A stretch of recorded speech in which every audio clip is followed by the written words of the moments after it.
السلام عليكم ورحمة الله وبركاته. هنكمل وهنستكمل مشوار العملات المصرية القديمة، وهنتابع حلقاتنا عن الفترة الملكية اللي عاشتها مصر. الفترة دي كان العملات فيها مبالغ طائلة في الوقت ده. الجنيه كان ليه سعر النص جنيه، الربع جنيه، طبعا كل فترة أو زي ما بيقولوا كل وقت وله أذان.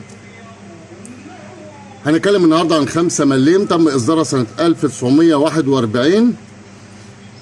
أصدرت في عهد الملك فؤاد الأول ملك مصر، بتحمل في أحد وجوهها صورته الملك فؤاد ملك مصر، والوجه المقابل 5 مليمات المملكة المصرية.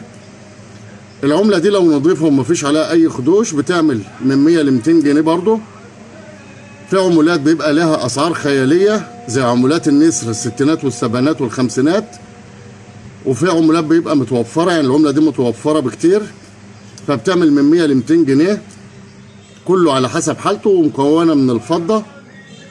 تابعني على التيك توك لايك ومتابعة واكسبلور محمد حكيم، وعلى اليوتيوب اسم القناة بتاعتنا محمد حكيم بورسعيد. ادخل على صفحتي على التيك توك هتلاقي علامة اليوتيوب، بدوس عليها هتدخل على الصفحة واعمل بحث على اليوتيوب عندك واكتب محمد حكيم بورسعيد، هتدخل على صفحتنا على اليوتيوب وتتابع معانا كل جديد ان شاء الله، واشوفكم على خير.